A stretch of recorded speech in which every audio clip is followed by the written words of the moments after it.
Bismillahirrahmanirrahim. Assalamu alaikum. Welcome to Noor School and College, Mansehra. Dear student, in the last lecture we discussed about uses of acid and alkalis. Let's revise the main points of previous lecture. Acetic acid. Acetic acid are present in vinegar and it is used as a pickles and in many food preparations. Second acid are citric acid. It is present in lemon and orange juices. It is used for the preparation of fruit salt and food preservations. Third, sulfuric acid. It is mostly used in car batteries and manufacturing of dyes, drugs, detergent, etc. Fourth acid, nitric and sulfuric acid. It is also used for the manufacturing of fertilizer, dyes, paint, drugs and explosive materials. Fifth acid. Acid are used as in a form of aqua regia. What are aqua regia? Aqua regia are a solution which are formed by the combination of HCl and hydrochloric acid and nitric acid. Aqua regia can dissolve noble metal such as gold, platinum, etc. Uses of bases. Ammonia. Ammonia is a base which is used for the production of fertilizer, preparation of nitric acid and neutralize acid in petroleum refining. Second, aluminum hydroxide. It is used as antacid to reduce acidity of stomach. Third base are calcium hydroxide. It is also called as slake lime or water lime. It can be produced when calcium oxide are treated with water to produce calcium hydroxide. It is used as a whitewash, neutralize acidity of soil and used in sewage treatment. Fourth, sodium hydroxide. Sodium hydroxide are commonly known as caustic soda and it is used for the manufacturing of soap, detergent and cleaners. Fifth, magnesium hydroxide. Magnesium hydroxide suspension are used as an antacid and non-hazardous alkali and it are also used in toothpaste to neutralize acid. So these are some basic main point of previous lecture. Now in this lecture we will discuss about acid alkali indicator.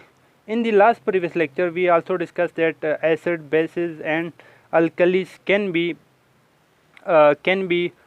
easily observed on the basis of their physical properties and it can also be identified through a chemical and that chemical are called indicator. So in this lecture we will discuss about indicators. Dear student, जैसा कि acid या basis के जो solution होते हैं उनके बारे में आइडिया लगाने के लिए कि ये सॉल्यूशन मेरे पास एसिडिक है, ये मेरे पास न्यूट्रल है या ये मेरे पास बेसिक है, उनके बारे में आइडिया लगाने के लिए हमारे पास जो चीज़ होती है उसको हम कहते हैं इंडिकेटर. इंडिकेटर हमारे पास एक ऐसा केमिकल होता है जो हमें नेचर ऑफ सॉल्यूशन के बारे में आइडिया प्रोवाइड करता है. The most common method to get idea about the nature of solution is to use an indicator. So what are indicator? Student, आपने इंडिकेटर की जो डेफिनेशंस है ये आपने याद रखनी है. इंडिकेटर आपके पास स्टूडेंट वो केमिकल होते हैं या वो सब्सटेंस होते हैं जो आपको nature of solution when ever वो एसिडिक है या वो बेसिक है या वो न्यूट्रल है वो अपने कलर चेंज करने पर आपको बताता है. सिंपल अगर मैं आपको कहूँ कि इंडिकेटर आपके पास कुछ ऐसे सब्सटेंस होते हैं बच्चों जिनका कुछ खास कलर होता है. Indicator are some substance which have its own colour. जब कभी भी आप इंडिकेटर को एसिडिक सॉल्यूशन में या बेसिक सॉल्यूशन में या न्यूट्रल सॉल्यूशन में ऐड करते हैं तो वो अपना कलर चेंज करते हैं. उन कलर के चेंज होने पर हम उसे आइडिया लगाते हैं कि ये मेरा सोल्यूशन जो है ये एसिडिक है या बेसिक है या न्यूट्रल है. So indicator are those substances which indicate the nature of solution whenever our solution is acidic or basic by changing their color are called indicator. Student ये डेफिनेशन आपको इंडिकेटर की must याद रखनी है. Indicator are दो substance which indicate the nature of solution when ever acidic or basic by changing their color. Common example are the classical example of indicator or litmus paper. Student जो classical example litmus आपके पास indicator की हैं वो उसमें आ जाते हैं litmus paper. आजकल तो इसके लिटमस पेपर के अलावा हमारे पास केमिकल्स वगैरह यूज़ किए जाते हैं, जैसे कि मिथाइल ऑरेंज या फिनाप्थलीन वगैरह को यूज़ किए जाते हैं, जो प्रीवियस लेक्चर में मैंने आपको बताए थे कि एसिड फिनाप्थलीन के अंदर एसिड का फिनाप्थलीन का जो सोल्यूशन होता है वो अगर हम एसिड के अंदर डालें तो उसका कलर क्या हो जाता है, या मिथाइल ऑरेंज का कलर पिंक हो जाता है. तो इस तरह के केमिकल आजकल यूज़ करते हैं, लेकिन पुराने दौर में हमारे पास जो इंडिकेटर की एग्जांपल है वो है आपके पास litmus paper. So student, most common method to get idea about the nature of solution is to use indicator. What are indicator? Indicator are those substances which indicate the nature of solution whenever acidic or basic by changing their own color. Common example of indicator is litmus paper. Litmus paper बच्चों आपके पास एक small सा paper होता है जिसको आप क्या करते हैं, किसी भी सोल्यूशन के अंदर डिप करते हैं, चाहे वो एसिडिक है, बेसिक है या न्यूट्रल है, उसका कलर चेंज होगा. अब देखते हैं कि एसिडिक सोल्यूशन के अंदर उसका कलर कैसे होगा, बेसिक के अंदर कैसे होगा और न्यूट्रल के अंदर उसका कलर क्या होगा.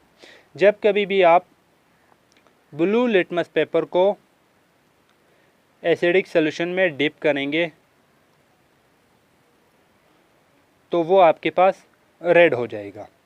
याद रखिएगा, जब भी आप ब्लू लिटमस पेपर को एसिडिक सोल्यूशन के अंदर डिप करेंगे उसका कलर क्या हो जाएगा, रेड हो जाएगा. Whenever you dip blue litmus paper into acidic solution, its color change into red. Is that clear?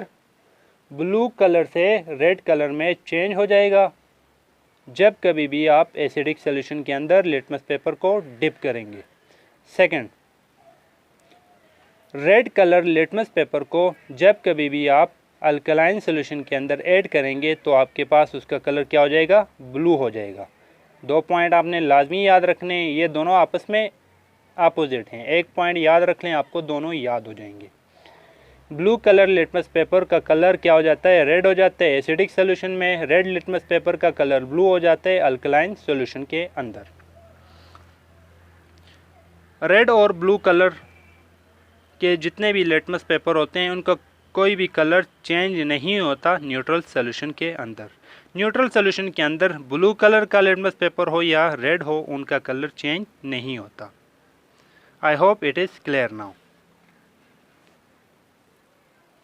Blue litmus paper turn red when it is dipped in acidic solution, while red litmus paper turn blue when it is dipped in alkaline solution. However, both red and blue litmus paper remain unchanged in neutral solution. Now come to the next topic, that are fruit and flower extract as a indicator. बच्चों, हमारे पास जो fruits होते हैं या flower होते हैं उनके जो आपके पास जूस वगैरह होता है या उससे जो आपके पास एक्सट्रैक्ट निकाला जाता है उसको हम एज ए इंडिकेटर यूज़ कर सकते हैं. चलिए देखते हैं कौन कौन से फ्रूट या जूसेस हमारे पास, उनके जूसेस जो हैं आपके पास इंडिकेटर के तौर पे यूज़ कर सकते हैं. फर्स्ट वन आ जाते हैं मेरे पास बीट्स. बच्चों, बीट्स जो होता है अल्कलाइन सोल्यूशन के अंदर, अगर हम बीट का जूस निकालते हैं बच्चों, बीट का आप जूस निकाल दें, उस जूस का कलर कैसे होगा, उस जूस का कलर होता है रेड. अब उस रेड कलर का जो जूस है आपके पास, अगर उसके अंदर लेट्स सपोज उस जूस का जो रेड कलर है उसके अंदर आप अल्कलाइन सोल्यूशन को डिप कर दें या ऐड करवा दें तो आपके पास क्या हो जाता है, उसका रेड कलर डिसअपीयर होकर उसका रेड कलर पर्पल के अंदर चेंज हो जाता है. अगर आपने अल्कलाइन सॉल्यूशन के अंदर बीट जूस जिसका कलर रेड है इंट्रोड्यूस करवा दिया, ऐड करवा दिया, तो आपके पास बीट जूस का जो रेड कलर है वो कन्वर्ट हो जाएगा पर्पल कलर में। अगर आपके पास रेड कलर से पर्पल कलर में बीट जूस का कलर चेंज होता है तो आप कहेंगे मेरे पास जो सॉल्यूशन था वो है alkaline solution. I hope it is clear. An alkaline solution will change the color of beet juice from red to purple. Next है ब्लैक बेरीज।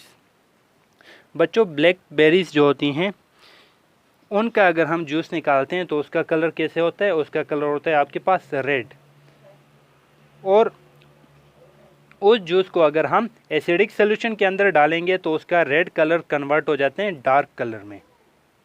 और अगर हम उस रेड कलर ब्लैकबेरीज के जूस को हम डालते हैं बेसिक सोल्यूशन में तो उसका कलर वायलेट में कन्वर्ट हो जाएगा। अब ब्लैकबेरीज एज ए इंडिकेटर हम यूज़ कर सकते हैं अगर हमें एसिडिक और बेसिक सोल्यूशन की आइडेंटिफिकेशन करनी हो। अगर मैंने ब्लैकबेरीज सोल्यूशन को का कलर रेड से डार्क में कन्वर्ट हो गया तो मैं कहूँगा मेरा जो सोल्यूशन था वो एसिडिक सोल्यूशन था। अगर रेड से मेरा वायलेट में कन्वर्ट हुआ तो मैं ये कहूँगा कि मेरा जो सोल्यूशन था वो बेसिक सोल्यूशन था। Blackberry juice change from red in acidic solution to dark blue और violet in alkaline solution. Third are cherries.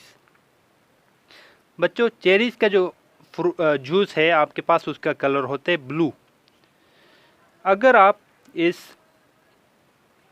Acidic solution के अंदर चेरी जूस को ऐड करेंगे तो होगा क्या? ब्लू कलर से आपके पास क्या होगा? उसका कलर रेड के अंदर कन्वर्ट हो जाएगा। अगर आपने चेरी जूस को बेसिक सोल्यूशन के अंदर ऐड कर दिया तो आपके पास रेड ब्लू कलर से उसका पर्पल कलर आ जाएगा। पर्पल कलर शो करते बेसिक सोल्यूशन को और रेड कलर शो करता है एसिडिक सोल्यूशन को। बच्चों आपने क्या इंट्रोड्यूस करना होता है ये मैं आपको बता देता हूँ। आपने एक ऑल सोल्यूशन एसिडिक या बेसिक बनाना है, उसके अंदर फिर कुछ ड्रॉप चेरीज़ के फ्रूट के डालने हैं। कुछ ड्रॉप जब चेरीज़ के जूस के आप डालेंगे तो आपके पास वो रेड कलर में या कन्वर्ट हो जाएगा या पर्पल में, जो आपको आइडेंटिफाई कर देगा कि मेरा सोल्यूशन एसिडिक था या बेसिक था। So cherries and other juice are red in acidic solution but turn blue to purple in alkaline solutions. Next is grapes. Blue colour के जो ग्रेप्स होते हैं बच्चों उनको अगर आप एसिडिक सोल्यूशन के अंदर ऐड करेंगे तो उनका कलर डीप रेड आ जाएगा। अगर डीप रेड कलर आ गया तो आपका सोल्यूशन एसिडिक है, और अगर वायलेट आ गया तो आपका सोल्यूशन अल्कलाइन है। नेक्स्ट है ऑनियन जूस। ऑनियन जूस बच्चों उसका कलर एज अ रेड होता है। अगर आप इसको as a indicator basic solution के अंदर ऐड करेंगे तो उसका कलर ग्रीन हो जाएगा, रेड से ग्रीन हो जाएगा, और अगर आप इसको एसिडिक सोल्यूशन के अंदर ऐड करेंगे तो इसका कलर पेल रेड हो जाएगा। पेल रेड मीन टू हल्का आपके पास रेड होगा। क्लियर है? तो onion juice are basically red in color. Red color changes from pale red in acidic solution to green in alkaline solutions. Next is petunia petals. Petunia petals are solution are reddish purple in acidic solution while its color are violet in alkaline solution. Next rose petals. बच्चों आपके पास जो rose petal होते हैं उनका colour आपके पास red होता है, alkaline solution के अंदर इसका कलर ब्लू में कन्वर्ट हो जाता है। Rose petal are use for the identification of alkaline solution. बच्चों कुछ आपके पास इंडिकेटर ऐसे हैं जो जस्ट आप अल्कलाइन या एसिडिक सोल्यूशन के अंदर को आइडेंटिफाई कर सकते हैं, तो जो हैं आपने उसी को इसी तरह याद रखना है। Is a clear?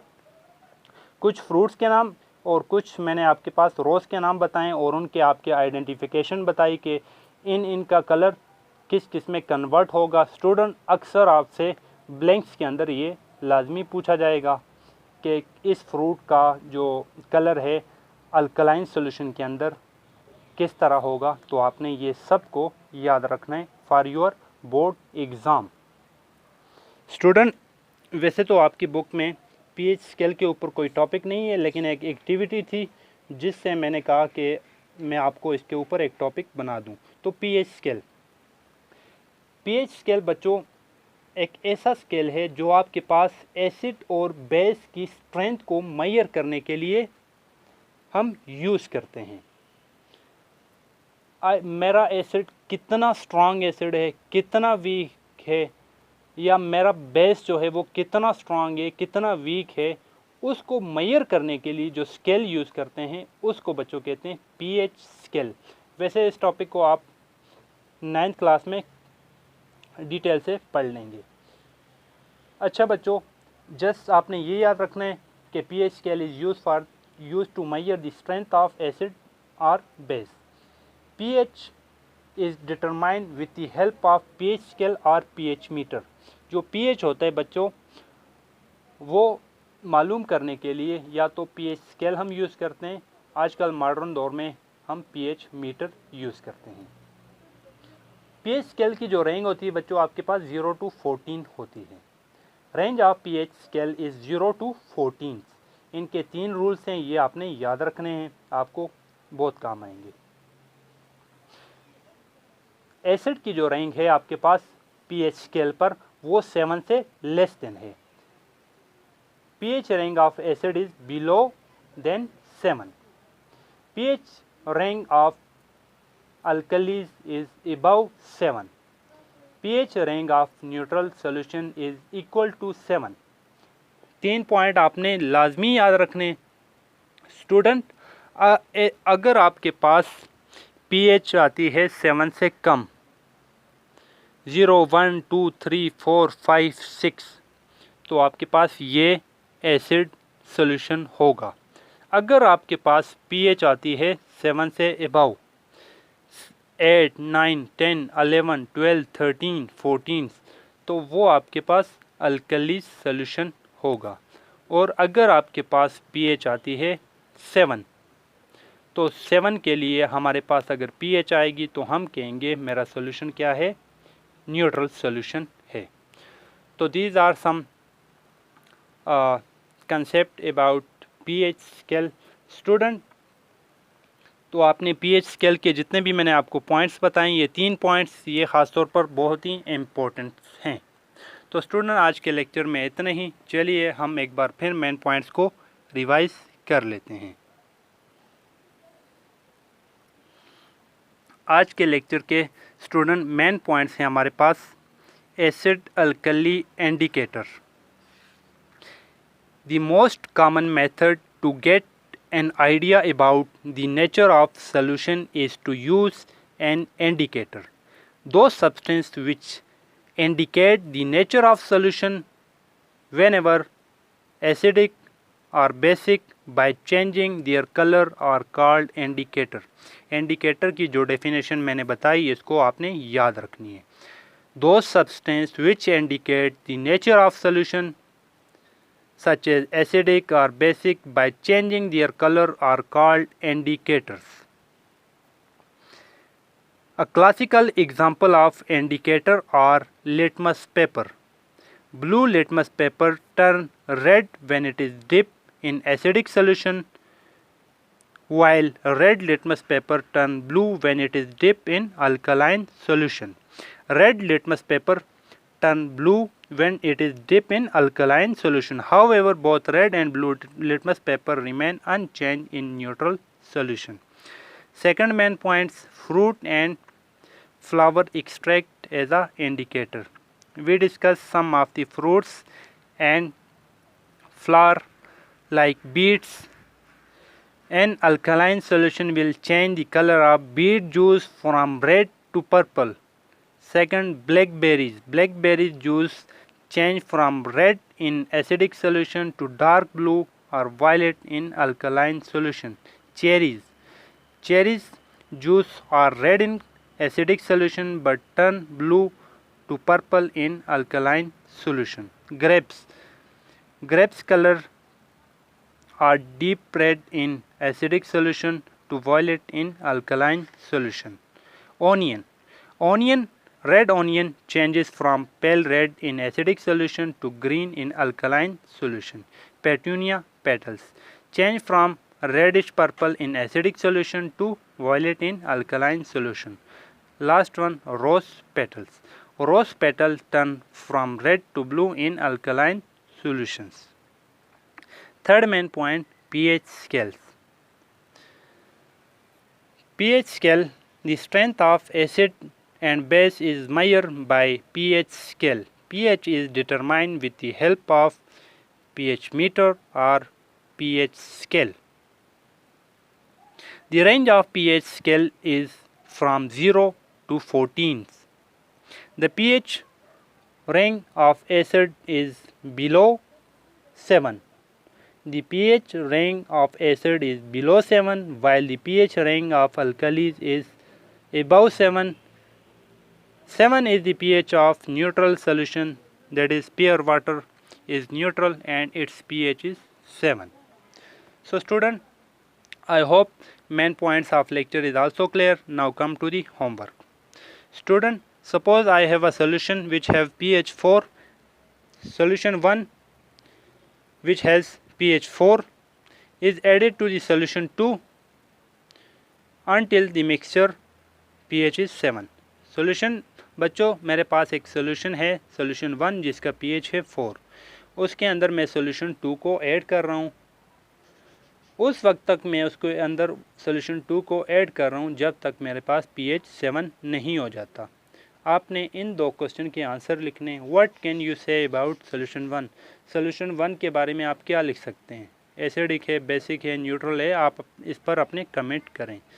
Part B, how can you say that mixture of solution? Mixture of solution कैसा होगा, आप इसके ऊपर कमेंट करें।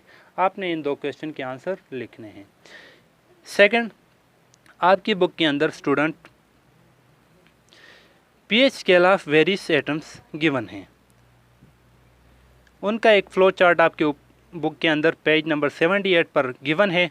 तो आपने उनकी पीएच को याद रखना है। जैसा कि मैं आपको एक सिंपल एग्जांपल दूं कि आपके स्टमक के पीएच है 0, मीन टू से वेरी स्ट्रॉन्ग एसिड। इसी तरह जितने भी आपके पास वहाँ पर pH of different materials given है उनको आपने याद रखने हैं। तो स्टूडेंट, आज के लेक्चर में according to your board exam acid alkali indicator में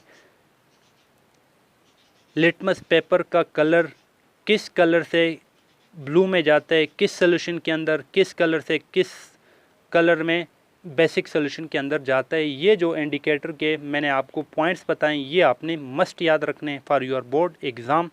उसके अलावा fruit and flower extract as a indicator में ये इन सब के आपने क्या याद रखने, इन सब के आपने जो इंडिकेटर आपको बता रहे आपने इसको याद रखने for your board exam. Board exam में अक्सर इससे ब्लैंक्स या एमसीक्यूज़ में पूछे जा सकते हैं, जबकि आपके पास एसिड अल्कली इंडिकेटर में एज अ शॉर्ट क्वेश्चन पूछा जा सकते हैं।